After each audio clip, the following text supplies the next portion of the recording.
Falegnameria Paludetto. Da più di 60 anni. Il legno su misura a casa tua. TG Plus News edizione di Venezia, buon pomeriggio. In apertura del nostro notiziario la cronaca. Intervento dei vigili del fuoco alle 12 di oggi, martedì 5 marzo, per un'auto finita in un canale in via Unaro a Scorzè. Ferite le 2 persone a bordo. Al lavoro per estrarre un uomo e una donna all'interno del mezzo, la squadra dei vigili del fuoco di Mestre e il personale del SUEM 118. Entrambi feriti in codice rosso sono stati stabilizzati dai sanitari e poi trasferiti in ospedale. Ancora in corso l'intervento dell'autogru per recuperare l'auto. Sul posto anche i carabinieri per indagare sulle dinamiche dell'incidente. Cambiamo decisamente argomento. Un Jesolo sempre più sostenibile. A certificarlo è il primo rapporto di monitoraggio delle azioni messe in campo attraverso il PAESC, vale a dire il Piano di Azione per l'Energia Sostenibile e il Clima, approvato 2 anni fa nell'ambito della conferenza dei sindaci del Veneto orientale e successivamente adottato dalle amministrazioni. I contenuti del documento sono stati presentati ieri sera nel corso della seduta del Consiglio Comunale di Jesolo dal sindaco Christopher De Zotti.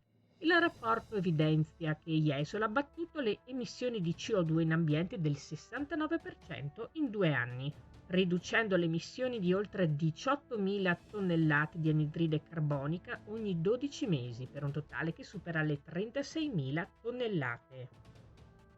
Parliamo di sanità.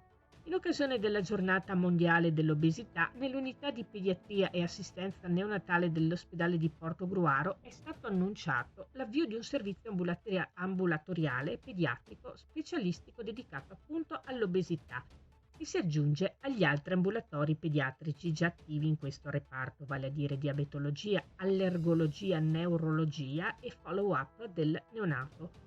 Come ci indica l'OMS, negli ultimi 30 anni l'obesità su scala mondiale è quadruplicata tra i bambini e tra gli adolescenti, con un impatto equiparabile a una vera e propria epidemia, spiega il direttore della pediatria, la dottoressa Antonella Tonetto.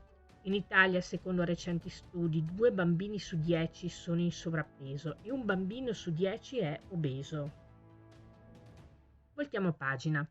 È stato inaugurato ieri pomeriggio all'interno del centro commerciale Porte di Mestre il circuito di go-karts elettrici che si candida a diventare un tempio del divertimento. La maxi pista di quasi mezzo chilometro aperta a gennaio si trova all'interno di quasi 5.000 metri quadrati, dove la proprietà ha portato, assieme alla pista appunto per go-kart, una quindicina di attrazioni a gettoni, quali tavoli da biliardo, calcio, balilla e persino una pista da bowling in scala ridotta. Questa era la nostra ultima notizia. Grazie per essere stati con noi. Arrivederci.